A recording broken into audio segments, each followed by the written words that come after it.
Resenha de Bar. Fala, meus amigos, estamos aqui de volta com mais o Resenha de Bar. Hoje é uma edição super especial, que a gente vai falar muito de vinho, muita coisa bacana para você aprender. Você é dono de restaurante que está em dúvida qual marca comprar, como que você vai introduzir o seu vinho no seu cardápio e conciliar, né, com a sua comida e tudo mais. Tudo vai ser esclarecido aqui hoje. Estou aqui com o super especialista, Rafa Ferrari, aqui com a gente. Obrigado, Rafa. Obrigado pela presença. Obrigado. O cara é head sommelier, cara. Não é só sommelier, não. Você está aí pensando, cara, é só sommelier, não. É head sommelier. Pô, o cara sabe tudo de vinho. E eu vou começar com a pergunta de leigo, né, cara? Eu acho que a ideia é da gente, como eu, todos nós como eu, que somos leigos, não sabemos tanto de vinho, a gente está esclarecendo desde a questão mais simples até de chegar nas mais complexas. Então, eu vou perguntar, Rafa, o que é sommelier, cara? E como que você chegou nisso? Cara, bem-vindo, viu? Pô, brigadaço, muito obrigado pelo espaço, pela pergunta, inclusive, porque é uma pergunta pertinente, muita gente me pergunta isso e ficam curiosos para saber. Cara, sommelier basicamente é o cara que vai ser especialista em montar adegas. Primeiro, ele é especialista em vinho, tudo feito à base de uva. E uma das funções dele você consegue montar a adega, você vai ser o cara que, por exemplo, você quer montar uma adega na tua casa, você vai chamar ele para ver qual vai ser a diversidade, o sortimento de garrafas que você precisa ter. Ele vai organizar para você, categorizando entre brancos, rosés, espumantes, tintos. O sommelier também é um cara especialista em serviço. Ele sabe qual taça servir, em que momento servir, de acordo com o tipo de vinho. Ele sabe a ocasião disso. Então, e ele também é um especialista em harmonizações. O vinho ele não anda sozinho, ele não vive numa ilha e ele precisa estar com os seus. E o vinho, para expressar o máximo dele, o máximo que ele tem a oferecer, ele precisa de comida. E não estou falando só de comida elaborada, estou falando de finger food também, estou falando de salgadinho, o que seja. Então, acho que tudo melhora quando você tem um profissional para te auxiliar como fazer esse casamento perfeito. Sommelier, esse cara multitarefa. Sem dúvida, quanto mais conhecimento você tem daquilo que você está comendo, sem dúvida o sabor, isso reflete no sabor, reflete na experiência que o cliente está tendo no restaurante. Acho importantíssimo, cara. Mas assim, o sommelier, o cara se forma como? Bebendo pra caramba? Como é que é isso aí? Você se especializou? Porque senão, se for só bebendo aí, eu acho que eu sou quase um sommelier também. Todo mundo tem um pouco de sommelier, né, cara, em casa. A verdade é que são dois caminhos, né, cara? Como tudo na vida, você tem a parte teórica e a parte prática. A gente chama de litragem, né? Quando a gente fala que a pessoa tem uma litragem muito boa, é que você já experimentou muita coisa, já passou por muitos países, muitos produtores, muitas regiões e já viu quase de tudo. Não dá para ver de tudo, porque o mundo do vinho está em expansão e cada piscada que a gente dá parece uma coisa nova. Mas, basicamente, para ser sommelier, você precisa de litragem e muito estudo, muitas horas. Isso vai desenvolvendo o paladar, não é isso? Exato. Quando você fala de vinho, cara, a gente está falando de aromas. Quando você faz uma avaliação do vinho, você tem que olhar, você tem que usar o olho, o nariz e a boca, lógico. Esse conjunto, esses três fatores, eles são o que vai balizar você para dizer se um vinho é tecnicamente bom ou ruim, vai ser uma coletânea de experiências que você teve ao longo da tua vida. Para você saber que você comeu uma boa coxinha, você vai falar, cara, já comi umas boas 2.000 coxinhas, sei que essa daqui tá ótima, enfim, tá crocante. E com vinho é igual, cara. Eu já experimentei, sei lá, 1.000 Sauvignon Blancs na vida. E quando você me apresenta um Sauvignon Blanc hoje, eu sei o que esperar. Lógico que a gente vai levar em consideração de onde ele veio, a uva over maturada, menos, lugar frio, quente. Tem muitos fatores que vão balizar o nosso trabalho. Mas a gente faz um comparativo com a nossa biblioteca mental, que a gente já... Tanto que você exercitou, né? Seu paladar, seu olfato, isso aí não tem jeito. É a evolução mesmo de você estar ali, não apenas todo o seu background de histórico, mas também de você estar exercitando, entendeu? Cheiro A, cheiro B, porque muitas vezes as pessoas falam assim, cara, nossa, tô meio aqui, não senti diferença nenhuma de cheiro aqui para esse. Claro, pô, você não exercitou tanto tempo. Além de, às vezes, como eu, já pode ter bebido vinho para burro, mas não se exercitou nesse aspecto. Acho que é isso aí que é diferencial. Isso que você falou é um ponto muito que eu falo bastante com amigos, por exemplo, que é quando uma coisa é você beber por lazer e outra coisa é você beber concentrado, sabe? Por isso que tem muito sommelier que às vezes você acha que ele é muito afetado, porque ele fecha o olho. Já viu uma galera que bota a taça e tá com o olho fechado? É por concentração, porque você se concentra no que você está sentindo, nas experiências que você já teve. Cara, eu costumo dizer que se você quer aprender sobre vinho do zero, do start, cara, frequenta feira livre, saca? Vai numa feira livre e sente cheiro de tudo, pega uma tangerina diferente da outra, laranja, limão, vários limões diferentes, olha quantos limões diferentes você tem. Todos esses, eles estão presentes nos aromas de vários vinhos brancos. Você consegue, isso aqui é um Tahiti, isso aqui eu estou sentindo casca de siciliano. Então, tem diferença entre um e outro. Pode parecer besteira no primeiro momento, mas é um fato, sabe? É ciência, não é achismo. Assim. Sim, não. E fica muito mais gostoso, tanto para o consumidor, para quem está querendo conhecer. Pode ter certeza que essa experiência de você se especializar, de você estar conhecendo melhor, não apenas o gosto, o olfato, mas o histórico da comida, do vinho, faz diferença na hora de você degustar, de você participar disso como uma refeição, sem dúvida vai estar lá em cima, né? Exatamente. E aí eu já vou perguntar mais uma pergunta do leigo, né, cara? Como é que eu diferencio essa do vinho de uvas secas, né? Como é que é? Vinho seco, vinho tinto, não, vinho seco, vinho... Como é que é o oposto lá? Vinho suave. Vinho suave, vinho seco. Como é que essa pegada aí sempre também... Bicho, me serve isso aí, ó. É uva tal, vinho seco. Eu tenho dificuldade de entender esse vinho seco, vinho suave. Como é que é essa pegada aí? Cara, basicamente o consumo no Brasil, cerca de 80% do que se consome no Brasil hoje ainda é vinho doce, né? Vinho suave. Isso é um tabu ainda no Brasil, porque muita gente taca pedra nisso como se fosse um problema. Nossa, você bebe vinho doce ainda, sabe? É como se fosse um grau de não evolução. E, logicamente, que você tem que respeitar a curva de aprendizado das pessoas e a construção de paladar de cada um, sabe? Nós somos um país jovem ainda e a gente ainda gosta muito de sentir o açuquinha, o salgadinho em exagero, sabe? A gente bota ketchup na pizza, cara. Então, assim, deixa o tempo tá acontecendo, as coisas estão acontecendo. Mas a divisão, ela é basicamente o vinho seco, ele te proporciona uma experiência um pouco mais gastronômica, um pouco melhor. Melhor, entenda-se da seguinte forma. Quando eu faço uma harmonização... Eu tenho várias formas de fazer uma harmonização de vinho com comida. E quando eu associo... Uma delas é por paridade, que a gente chama. A associação por paridade. Que é pegar, por exemplo, um vinho que tem algum toque salino com alguma comida que também a tenha. E tem a por antagonismo, por oposição também, que é basicamente pegar alguma coisa doce e comer com alguma coisa mais salgada, mas raramente isso funciona. No geral, a por paridade vai funcionar melhor. E quando você fala de vinho doce, cara, a harmonização ela naturalmente vai correr para um lado de sobremesa. Então fica muito difícil eu falar para você, cara...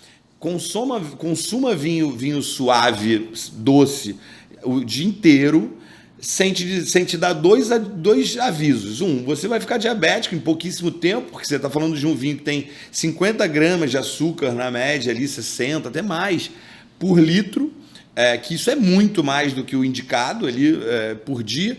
E 2, você vai ser muito difícil você harmonizar com uma comida. E o vinho com a comida, cara, quando a gente está falando de restauração, então, restaurante, bar, hotel, que te serve aquilo ali com comida, vai ficar muito difícil fazer essa harmonização, saca? Então, assim, vinho seco normalmente são vinhos que vão até 5 gramas de açúcar por litro. E vinhos suaves, vinhos doces, são vinhos que na média ali você vai ter um pouco mais de 30 para cima, de 20 gramas para cima. Isso não com a legislação, tá? Eu tô falando de média. Mas é mais ou menos isso. Não, isso é muito legal para o cara de dono de restaurante que está assistindo a gente, para ele entender o quanto que é necessário esse conhecimento para poder harmonizar com o prato certo. E também falando para aquela galera que é fit aí, pô. Às vezes o cara é fit, tá malhando pra caramba, fazendo dieta e vai tomar um vinho suave que eu também não sabia, que é um grau de açúcar muito maior, muito né, do maior, que o outro. Olha, isso é muito prejudicial interessante. demais. Eu acho que não tem. E esse outro movimento que a gente está se conscientizando de que a gente tem que cuidar desse corpo que só temos um. Sim, exatamente. E esse movimento ele está colaborando demais com o consumo de vinho, principalmente com vinho branco, cara, que tem Consumo consciente, né? Senão o cara vai no suave e mete açúcar para dentro. Exatamente. A gente estava até falando antes aqui que tem lembrando de uma época onde o pai e a mãe da gente, lógico, há muito tempo atrás, a avó, botava açúcar no vinho. Além do vinho já ser doce, a gente botava mais uma pitadinha de açúcar para o negócio ficar mais adocicado ainda. Refrigerante mesmo, já assim. Exatamente, cara.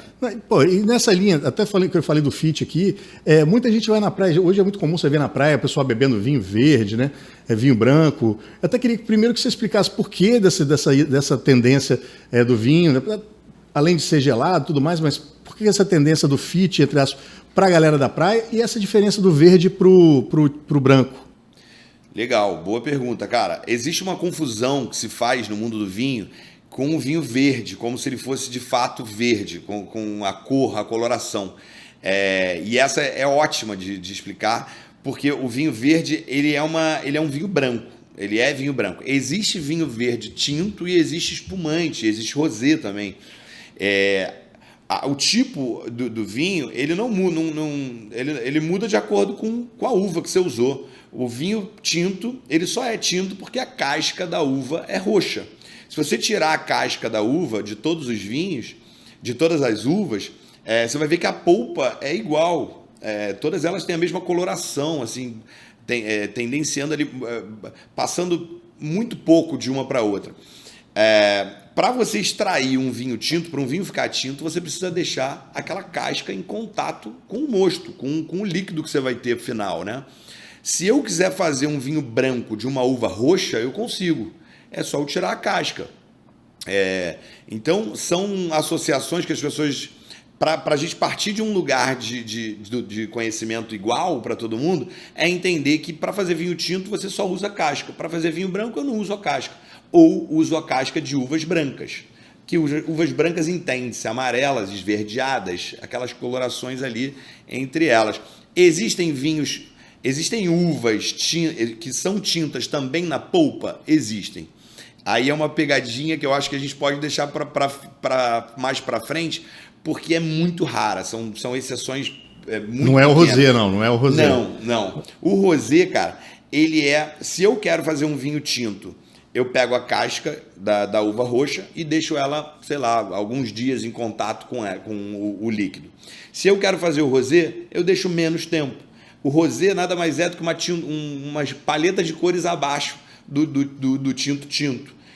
Se eu deixo 6 dias em contato com a uva, com a casca da uva roxa, para fazer um rosé eu deixo 1 hora, eu deixo 6 horas, 12 horas, um dia, depende da cor de rosé que eu quero. E a gente chama disso de extração. Você tem a maceração, o tempo que eu deixo em contato com a casca com o líquido vai dizer se o meu vinho rosé é rosé tipo groselha ou rosé quase branco, pega?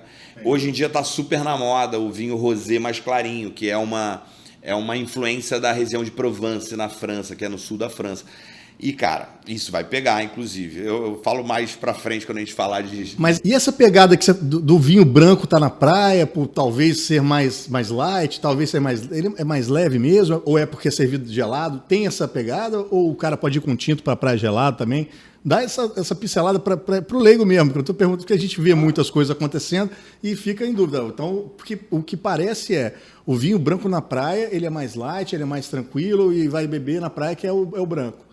Tem essa relação? Cara, tem. O vinho branco, logicamente, não são todos, tá? Existem, dentro de todas as categorias de vinho, você tem a categorização também por corpo de vinho. Então, normalmente, lugares quentes vão pedir vinhos brancos, mas com corpos mais leves, menos encorpados. Isso se aplica para vinho tinto, branco, rosé, espumante, tudo. Todos os tipos de vinho têm categorização por corpo. Para climas mais quentes, praia, por exemplo, eu indicaria sempre um vinho com menos corpo possível. Por quê? Porque você bebe mais.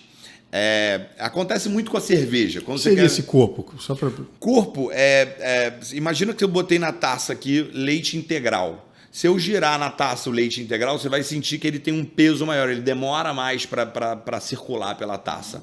Se eu colocar um licor de jabuticaba, qualquer coisa, um licor de banana, um licor 43 dentro de uma taça, já tem um pouco mais de corpo, parece mel, quase melado. Isso é o corpo. Se eu colocar água, já gira muito mais fácil. Água, menos corpo, leite integral, médio corpo para mais, e o encorpado seria o licor 43. Pegou? E o cara para olhar isso no vinho, identificar isso no vinho, como é que ele faz? Primeiro, visual, girando a taça. Girando a taça você já entende. Depois na boca. Na boca ele vai dar um pouco de peso, ele vai dar mais peso na tua boca. E a persistência também diz muito sobre. O tempo que esse vinho fica conversando comigo, com o meu palato, sabe? Com a minha língua. Ah, legal. Tem exemplos, você falou do vinho verde, por exemplo. O vinho verde, por que ele ele tá essa febre de vinho verde? Porque vinho verde naturalmente é um vinho com frescor lá em cima. O que é frescor dentro, tecnicamente? É acidez. Muita gente fala, e muita gente leiga me procura e fala, cara, mas eu não gosto de vinho muito ácido. Falou, cara, você está no oposto do que você gosta. Você só não sabe, só não está sabendo expressar. Porque a acidez, ela é sinônimo de frescor. Se eu te der muita acidez, eu estou te dando mais vontade de beber, lógico, dentro de um limite, tá? Eu estou falando do aceitável. Porque muita acidez também freia a tua vontade de beber aquela coisa mais vezes. A gente chama isso de drinkability. Uma bebida com drinkability, por exemplo, é água. Se eu te der 2 litros de água, você bebe 2 litros. Se eu te der cachaça, por exemplo, não tem tanta drinkability assim. Você não vai conseguir beber ela numa quantidade boa. Então, por que o vinho branco ele pega tanto? E o rosé? Porque você consegue beber em maior quantidade. E para beber em maior quantidade, eu prefiro bebidas menos encorpadas. Você não consegue beber uma garrafa de licor 43, um exemplo que a gente deu. Por 2 motivos. Um é o diabetes, que a gente já falou antes, e a outra é porque o corpo do licor 43 ele é muito encorpado. Chega uma hora que você vai sentir que você comeu uma refeição. E o vinho não. A gente consegue, eu e você, compartilhar 3 garrafas de vinho. Juntos, cada um bebeu 1,5. Lógico, um pouco acima do normal, mas funciona. Então, o vinho branco, para climas quentes, que pedem coisas leves, ele é perfeito por isso. É a mesma coisa que você chegar é pelo mesmo motivo que quando você chega na praia, você não pede uma feijoada, e sim um ceviche. Tá entendendo? Entendi. Então é meio que uma resposta quase do corpo, cara. O vinho é uma ânsia do teu corpo, né, cara? Não, muito boa essa comparação que você falou. E até aproveitando, depois a gente vai entrar mais nessa combinação de comida com vinho. Mas aí o cara tá tomando na praia um vinho leve, né? Um vinho branco desse aí. O que você acha para quebrar essa acidez ali e ele conseguir beber ainda mais? Tem alguma coisa que é específica? Algum tira-gosto? Alguma coisa que... Tem, cara. Eu acho que o vinho, uma regra de ouro o vinho ele vai melhorar sempre com comida. Não tem nenhum vinho que você me mostre que você fala, não, esse aqui eu prefiro beber sozinho. Você pode preferir, mas assim, tecnicamente falando, aí entra a parte técnica que eu digo para você com tranquilidade, qualquer comida que você faça, coma junto com o vinho, vai melhorar a tua experiência de ambos, tá? Não vai melhorar o vinho, vai melhorar a comida também. Então, eu diria que um bom exemplo disso, cara, a gente tem harmonizações que são muito clássicas, assim. Eu adoro, por exemplo, na praia, ceviche, eu falei de ceviche. Ceviche, ele tem limão, ele é cítrico. Tem muitos vinhos que vão funcionar muito bem com ceviche. Um deles eu falei até anteriormente, que é uma uva chamada Sauvignon Blanc, que é uma uva das mais consumidas no Brasil. O brasileiro abraçou ela, assim, com maestria.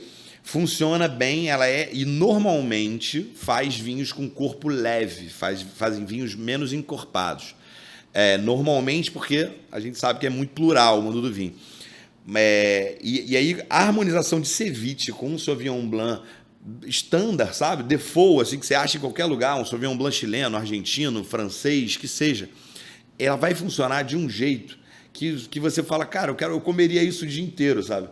Então tem muitas coisas, farináceo com primitivo, sabe? Tem uma uva chamada primitivo, uma uva roxa, que faz um vinho tinto, que ela vai funcionar muito bem com coisas à base de farinha. Pizzinha de alecrim com salzinho em cima, sabe? Tem algumas coisas ali, uns macetes que eu acho que são indispensáveis. Queijos e tal. Mas eu diria, tem uma clássica também, que é Chablis, que é um vinho feito na França, na Borgonha. É uma denominação de origem e um lugar que fazem vinhos à base da uva Chardonnay, que vai funcionar perfeitamente com ostra, cara. Olha que específico. Se você falar, cara, eu quero ostra, eu falar, cara, compra uma garrafa de Chablis, qualquer um, pelo amor de Deus, porque o Chablis já tem um controle de qualidade. A região do norte da França é muito rica em ostra, né? Exato. Você tem, tem toda uma história por trás disso. Não é assim, não descobriram do nada e tal. O vinho tem uma mineralidade lá em cima, uma acidez, o vinho é ótimo. Então recomendo, cara. Ostra com Chablis. Pega esses dois, ostra na boca, Chablis depois e seja feliz. Anota aí, hein? Anota aí você que está querendo só degustar. Mas você que está aí, que é dono de restaurante, eu vou fazer uma pergunta que eu tive dúvida quando eu abri o meu restaurante há 14 anos atrás. Me apareceram vários devem ter passado por isso. Apareceram várias ofertas de vinhos, cara, garrafas e marcas. Mas o que mais me chamou a atenção é a quantidade de uvas. Existe um número limitado de uvas ou é infinito? Se você tem vinhos infinitos, com uvas infinitas, como é que é isso aí? Beleza, essa é boa, cara, porque a gente no mundo do vinho, você imagina, nós somos um mundo, um planeta, e uva, a videira não é um bem, é um bem que a gente compartilha, independente se você é indiano e eu seja sul-africano. Se você quiser pegar uma muda dela, hoje eu acho que você não pode mandar de avião, mas por muito tempo você pôde mexer e pegar uma videira e levar para um país, cruzar uma fronteira. Essa videira, no meu país, ela vai dar o mesmo fruto que dá na sua, e você pode chamar de um nome e eu chamo de outro. Um exemplo bom disso é a Primitivo com a Zinfandel. A Primitivo e a Zinfandel são duas uvas idênticas, geneticamente. Uma se chama Zinfandel na América do Norte e a outra chama Primitivo na Itália, que foi onde o berço dela. Você tem 20 outras. Tem uma uva que tem crise de identidade, que eu falo que tem crise de identidade, que é a Tempranillo. A Tempranillo pode ser Tempranillo, Tinta Roriz, Aragonês, depende da onde ela tá. E é engraçado porque as pessoas, eventualmente, você vai ter um produtor da Espanha que vai chamar ela de Tempranillo, vai chamar de Tinta del País, vai chamar de outros nomes, e você vai falar, porra, isso aqui é outra uva, cara? Tu fica na dúvida, porque são 13 nomes diferentes. Se eu não me engano, a Tempranillo tem para mais de 10. Que eu saiba aqui, tem umas 10, pelo menos. E é a mesma uva, cara, geneticamente. Então, hoje, estima-se que a gente tenha mais de 10 mil uvas catalogadas, mas tem os seus homônimos, tem uvas iguais com o mesmo nome. A gente estima que realmente, com uma genética única, a gente esteja falando de em torno de 3 mil variedades. Então, falando de 3 mil variedades, cara, eu tenho muita coisa. O mundo é muito pequeno para a gente beber. O mundo é muito pequeno. O mundo é muito grande para a gente beber somente Malbec. Sabe? E não é uma crítica, cara. Aí tem os blends ainda, né? Exatamente. Ainda tem Malbec Cabernet. Eu poderia falar que o mundo é muito grande para beber Cabernet também, ou só Chardonnay. Tem muita coisa. A gente tem um exemplo, cara, aproveitando o gancho da tua pergunta, tem uma uva italiana que, enfim, a origem ainda é dúbia, que é a Pinot Grigio, que na França chama Pinot Gris. E ela está funcionando muito bem no mercado brasileiro. E é super não óbvia, mas assim, ela tá, por exemplo, lá na Castas... A minha esposa só bebe Pinot Grigio. Cara, e aí eu te pergunto, da onde veio isso? Sabe? O Brasil é um país que engatinha no consumo de vinho, principalmente de vinho branco, E é curioso você ver o fenômeno que a Pinot Grigio foi. A Primitivo a gente entende, tem um residual de açúcar e tal, ele deixa o vinho um pouco meio seco, não é completamente doce. Mas e a Pinot Grigio? A Pinot Grigio é seca, é uma uva que faz vinhos secos no geral, e com muita drinkability. Aí entra a resposta, que eu acho que é essa drinkability que o brasileiro ama, de beber 18 garrafas de qualquer coisa, né? Boa resposta. Sabe? Boa resposta. É isso. Vai muito disso mesmo, cara. Aí, até legal pro cara que é dono de restaurante estar com essa dúvida aí, como eu tinha 14 anos atrás. O necessário, cara, é você buscar a sua instituição, assim, de bares, a Brasel, está de portas abertas com os nossos parceiros, né? A Casta Importadores, nosso grande parceiro, que está para te ajudar nisso aí, a montar o seu portfólio de vinhos, combinar com sua comida, né? Então, a gente aproveitar aqui para agradecer a Casta Importadora, agradecer a Lecard, nossos grandes parceiros desse programa aqui, e aproveitar também para perguntar como é que começou a sua relação com a Castas, cara. Cara, a Castas, a gente se confunde, porque a Castas, eu tô desde o dia 1 da Castas. A Castas sai de um grupo logístico, um grupo grande de distribuição que nasce no Rio de Janeiro, chamado Rigar.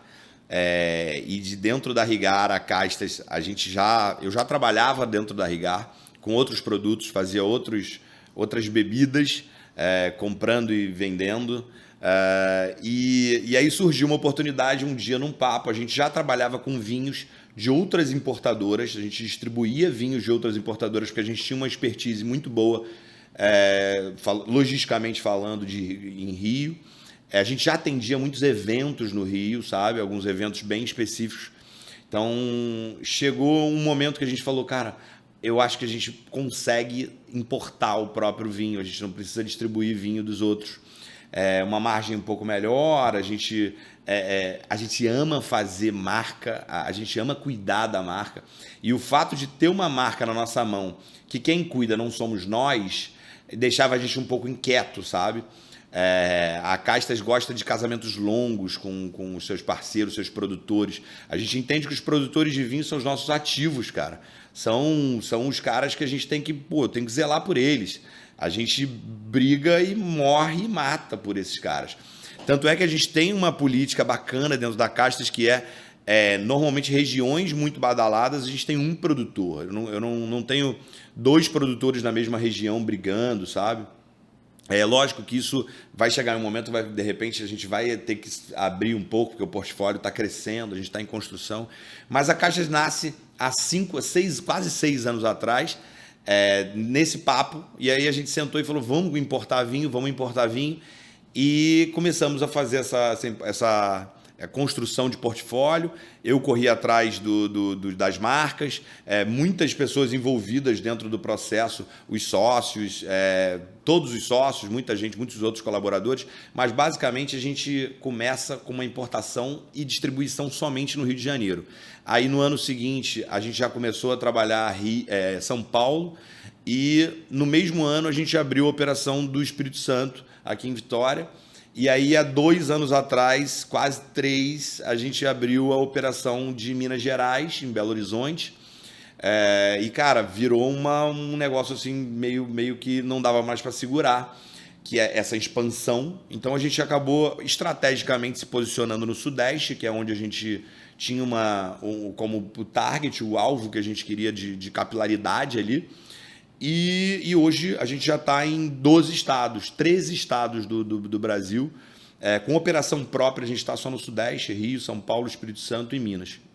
Mas Brasília tem um trabalho acontecendo muito bom, Recife, Fortaleza, no Ceará. Então a gente tem Curitiba, no Paraná. Então tem muita coisa acontecendo, e a Castas veio desse lugarzinho ali. E hoje ver o tamanho da operação é gratificante demais. Mas basicamente eu fui o primeiro e único. Por muito tempo fui eu e eu. Legal, como legal. Funcionário, lógico, tirando os sócios que sempre colaboraram demais. Não, maneiro, cara. É muito legal passar isso aqui, a parceria que vocês têm conosco. Eu tenho visto, né, nesse período que a gente já é parceiro, e assim, eu vejo o resultado muito bacana como o resultado do serviço da Castas, porque eu acho que hoje, muito além de você ser vendedor, você tem que prestar o serviço, né? Porque muita gente vende, mas acho que você prestar o serviço é fundamental, porque aquele restaurante ele recebe isso de uma forma humanizada e isso reflete diretamente na venda dele. Tem casos aqui de restaurantes que vendiam 13 garrafas de vinho durante um ano inteiro com o serviço da Castas, foi lá, o cara acho que vende 40 garrafas por mês. Né? Eu acho que essa aproximação da empresa importadora, revendedora, daquele que é o ponto de venda final lá, é fundamental para o resultado do restaurante, né, do nosso associado que está assistindo. Quem não é nosso associado, entra lá no nosso Instagram, se associa para poder fazer contato com a gente aqui, com nossos parceiros, com a Castas, com a Lecard. Vem para a gente que a gente tem muita solução para ajudar o seu negócio. Inclusive, Rodrigo, a Castas nasce dessa vontade louca que a gente tinha de fazer um trade, basicamente. A Rigar, como eu falei, que foi o grupo da qual a Castas saiu, e hoje, lógico, são duas empresas distintas. A gente já tinha uma expertise só pelos sócios, pelo estilo de fazer negócio, de trabalhar o canal on-trade muito bem, e a gente ama fazer isso. Hoje, cerca de 90% do que a gente faz de volume no Brasil é do canal on-trade. Que é o quê, cara? Explica pra galera que não sabe o que é o canal on-trade. Cara, o on-trade vão ser o Oreca, vai ser bar, restaurante e hotel.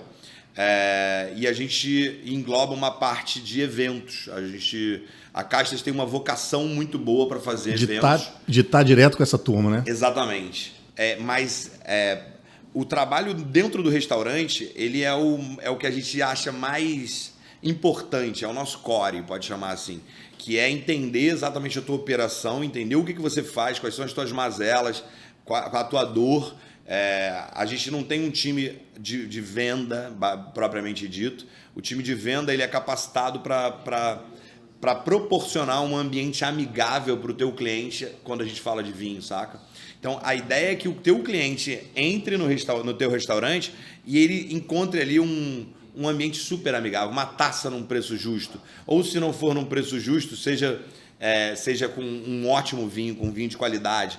Justo é uma palavra muito relativa, né? Mas a gente gosta de trabalhar o ponto de venda, trabalhar os envolvidos, os colaboradores do restaurante envolvidos. Isso é muito importante, cara. Isso é muito importante. Cara, quando a gente fala de Brasil, que é um lugar que o consumo de vinho ainda engatinha e as pessoas sabem muito pouco acerca de vinho, cara, é essencial que a gente capacite essas pessoas, sabe? O garçom, ele tá ansiando para a nossa chegada, para receber a minha visita lá e fazer um treinamento, sabe?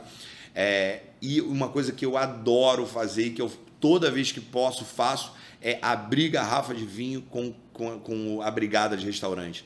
Cara, é essencial. Eles não fazem ideia do que tem dentro daquela garrafa, cara. A maioria das vezes é um vinho de R$200 custo, é um vinho de 100 custo, que não é um vinho que está na realidade do colaborador, do restaurante. Ele não pode beber isso com a frequência que a gente gostaria que ele bebesse. Então, o que a gente faz? A gente abre esse vinho, experimenta isso aqui, cara, se familiariza com isso, sabe? Em algum momento da vida dele, alguma marca de bebida fez isso com ele. E, de repente, ou de repente a família mesmo, né? E esse é o motivo da gente ter uma legião de bebedores cervejeiros hoje. E, lógico que isso está mudando, a gente está tendo a fatia, o share está ficando mais igualitário, mas ainda o Brasil ainda é um país cervejeiro. E a gente espera, e parece que todas as projeções apontam para que a gente vire um país vinhateiro. Olha aí. Espero também. E a gente está contribuindo, a Caixa espera estar contribuindo muito com esse mercado. Bacana demais. E isso é muito legal, cara. Esse contato com o trabalhador, né, com o garçom, com a turma ali que serve, é fundamental para ele servir direito daquela turma ali e aumentar naturalmente a venda, né, dos nossos colaboradores, dos nossos associados, dos nossos restaurantes.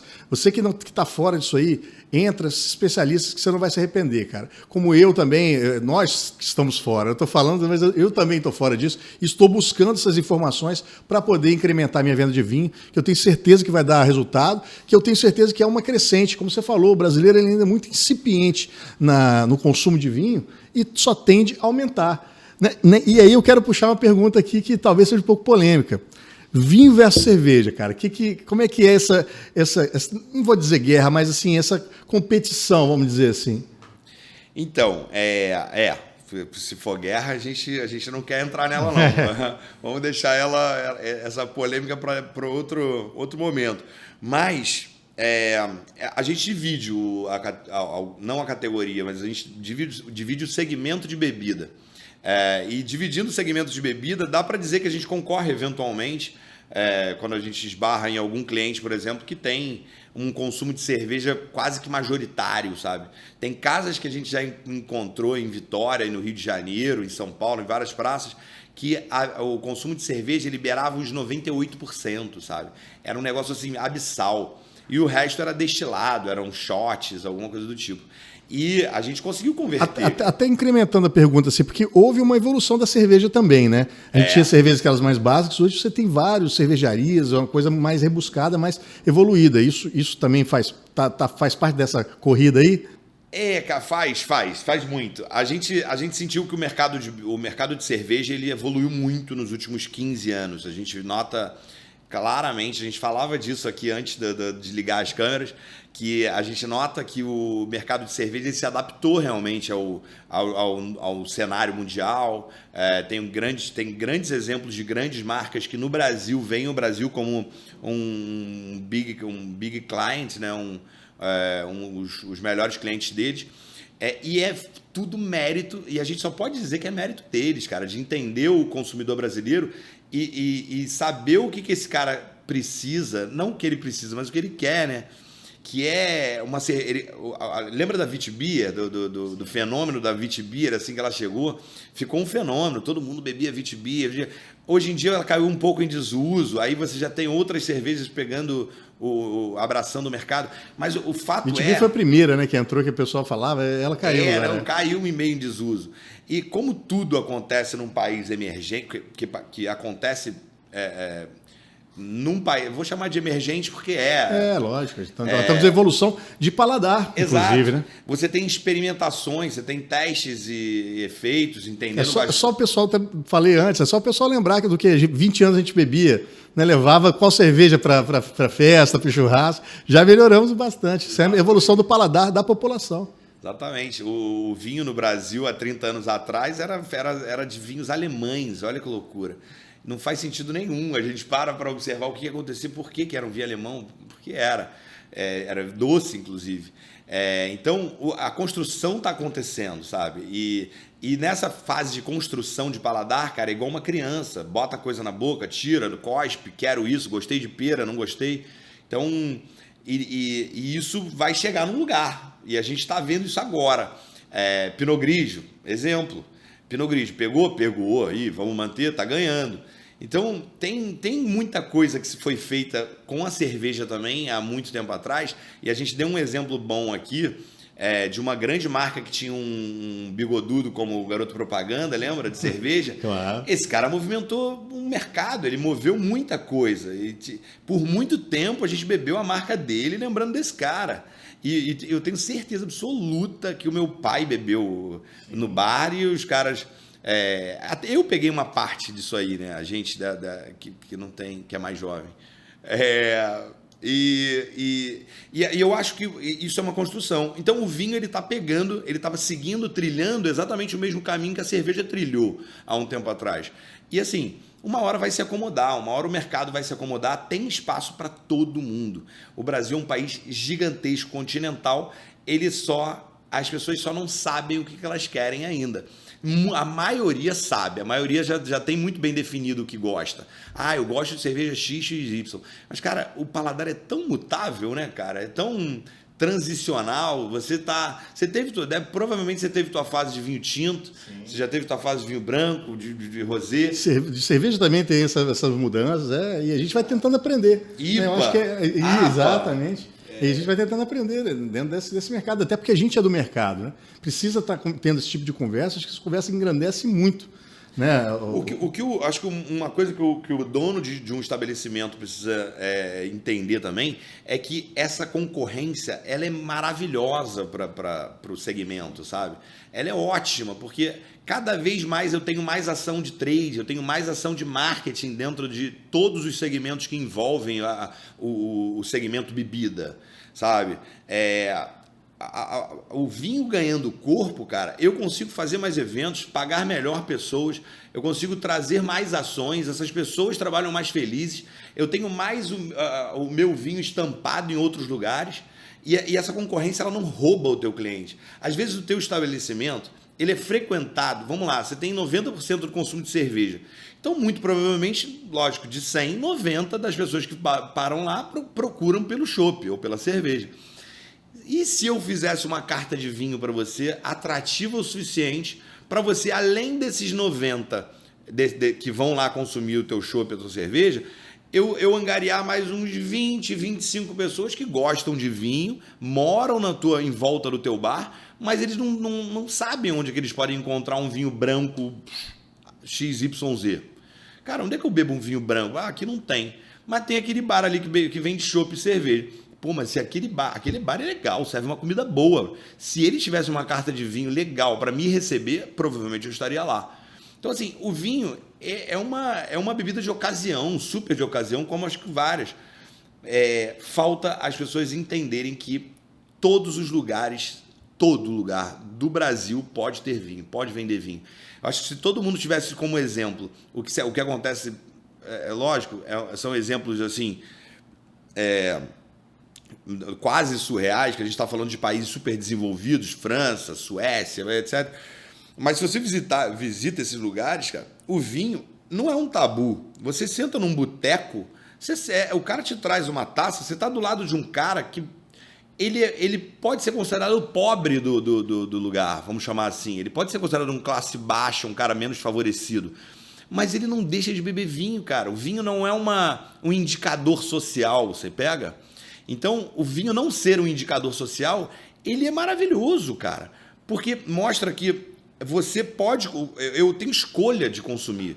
Ah, eu quero... Na minha diversão, no meu horário livre, eu posso consumir um rum, eu posso consumir um licor, eu posso consumir uma cachaça.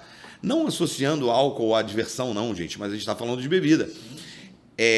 Eu posso escolher. E ele pode escolher uma taça de vinho por 50 centavos de euro, por €1. Pelo mesmo preço de um fino, de um chopp em Portugal, por exemplo. Ele olha e fala, tá, eu quero isso. E isso não diz se ele é rico ou pobre, você entende? Então isso é o que eu acho que o Brasil tem que trilhar e entender, tentar absorver. É que o vinho não é um indicador social. Lógico que ele é um indicador financeiro, mas aí são pessoas que bebem rótulo. A gente não está falando disso, a gente está falando só de vinho. De suco de uva fermentado. E eu acho que é um papo que que é interessante para o Brasil. Tem que cada vez ter mais, e nessa linha eu quero te fazer 2 perguntas em uma só. Você falou do pessoal que bebe na Europa, né? E também dessa questão dessa diferença. E na Europa você vê vários tipos de copo. A taça faz diferença na hora de tomar? Pergunta número 1. E segunda, o sommelier também toma o vinho de R$100, de R$50, de R$80? Boas. Primeiro, da taça. A da taça, essa aqui é uma taça ISO, que a gente chama. É uma taça padrão. Ela vai funcionar para a maioria, para todos os vinhos. Eu posso tomar qualquer coisa nela. Eu vou usar ela quando eu não tiver uma preocupação muito grande em me adaptar a quem vai beber. Pega? Eu quero manter ali uma padronização e se fazer uma festa, por exemplo, fazer um casamento, e provavelmente eu serviria nessa taça aqui para não precisar ficar trocando taça branco, tinto, etc. Só que a taça, o bojo, a largura do bojo, a largura da boca e a largura do bojo influenciam muito no vinho. Tem vinhos que são uvas que são naturalmente mais aromáticas, cara. Eu vou dar um bom exemplo disso, que é a Pinot Noir. A Pinot Noir tem um aroma maravilhoso, que normalmente te remete a frutas vermelhas, e é muito rico, sabe?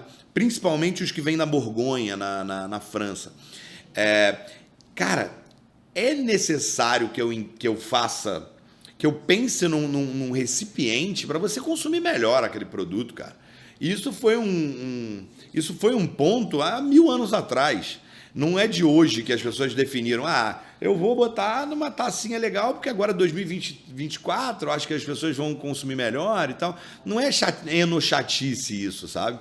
Isso é uma ciência, cara. Eu tenho os compostos voláteis do vinho que vão dar que vão dizer os aromas que o vinho vai ter.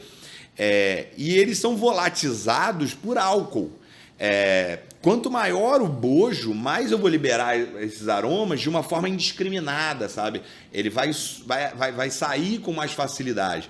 Se eu fecho um pouco a boca da minha taça, eu estou concentrando isso para a direção do meu nariz, entende? Se eu expando a parte da base, eu estou aumentando a área de contato entre o líquido e o oxigênio. Ou seja, proporcionando o vinho aquela oxigenação, que é o que a gente chama de aerar um vinho. Deixar ele abrir. No popular o pessoal fala abrir. Quero deixar esse vinho abrir um pouquinho. É isso. Então, cara, as taças, elas se comportam dessa forma. A taça flute de champanhe, normalmente usada para espumante, aquela esticada, por exemplo, ela, com o tempo, ela caiu em desuso. Hoje, tecnicamente, sabe-se que ela não é a taça indicada para aproveitar tão bem assim os aromas. Então, a taça sim influencia, mas eu acho que é um assunto muito técnico que a gente pode entrar. Lógico que a gente pode entrar quando a gente fala com os donos de bares, a gente pode entrar quando a gente te assessorar. Quando a Castas entrar com um contrato aí, conversando sobre os vinhos, as cartas, a gente entra nesse assunto. Que é muito tecniquez, assim, vamos chamar. Tem muito detalhe, mas faz muita diferença, sim. Não, bacana. Eu percebi que a gente não bebeu ainda o vinho, cara. A gente está aqui com o vinho, olhando aqui, ele até chamou a atenção da gente aqui. Eu vou te responder a segunda pergunta, então, bebendo esse vinho, então, pode ser? Então, excelente, então, excelente. Fechou. Eu vou deixar o sommelier servir, né? Não vou meter a besta. Tá? Por favor.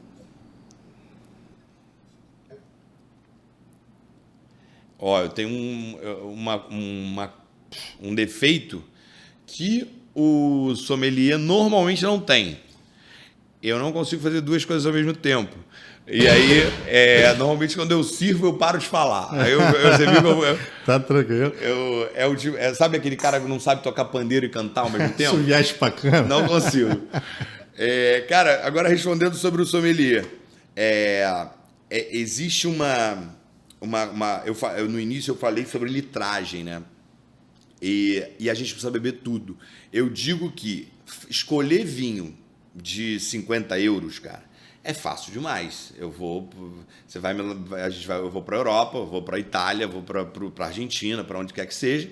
Vou chegar lá, vou experimentar vinhos que eu vou vender aqui no mercado, sei lá, a 300, a 400 reais.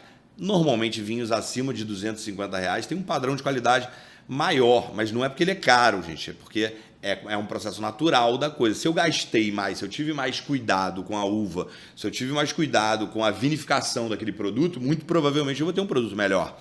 Então, escolher esse tipo de vinho é fácil, cara. É fácil, assim, entre aspas, lógico, porque aí sobe os critérios técnicos de qualidade, eles aumentam. Então, o mais difícil para mim é essa faixa de preço que você falou, que são os vinhos que eu quero vender a 50 reais a 100, de 50 a 100. Nesses caras, a gente precisa ter um critério assim muito, muito, muito minucioso, porque eu vou beber 100 vinhos e, sei lá, 5 vão funcionar. E desses 5, eu preciso ter algumas outras qualidades, enxergar algumas outras qualidades nele que faça sentido para o mercado brasileiro, que é muito peculiar. Então, a construção do portfólio Castas, ele se deu da base para cima, sabe? A gente começou com a base, que foram vinhos que a gente traz hoje, chama o Vila Rosa, por exemplo, o Humberto Canalha, um produtor da Patagônia, Casa de Sabicos, Ventoselo, alguns vinhos. Eu estou falando de produtores que têm vinhos na faixa de 50 a 100 reais, mas que também vão até 500, até 400. A maioria desses produtores que eu falei agora tem vinhos de 50 até 1.300, que é o caso da Casa de Sabicos. Então, dito isso, cara, eu te respondo que sim, eu bebo, a maioria do tempo eu estou bebendo vinho de em torno de 100 reais, que são os vinhos que mais me importam, porque, sei lá, 70% do que a Castas, em torno de entre 70% e 80% do que a Castas vende, vai estar abaixo de 100 reais. Bacana demais. Então vamos ver o sommelier beber esse vinho aí. Vamos.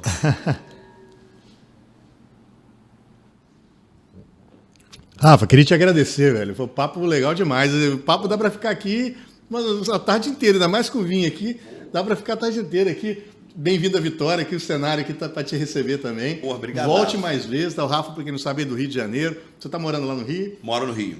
Mas volte aqui quantas vezes você quiser, tá em casa. Porra, Rodrigo, brigadaço, valeu, muito obrigado, agradeço a todos, agradeço aos donos de restaurantes que estão vendo a gente, agradeço a vocês pelo espaço, agradeço ao Romário, que faz, é um on-trade, que faz, nosso colaborador da Castas, que faz um trabalho excepcional aqui em Vitória também, conhece todos os donos de restaurantes também, e provavelmente vai bater na tua porta daqui a pouco. Sim, sem dúvida.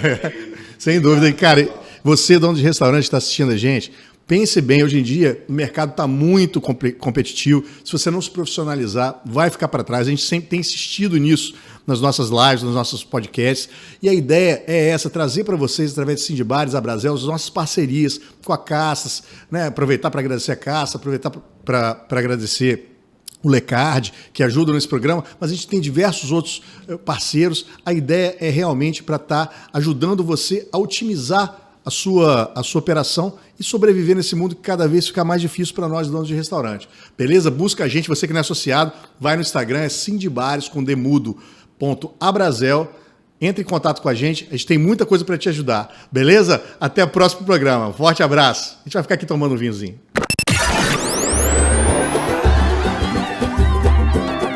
Resenha de Bar.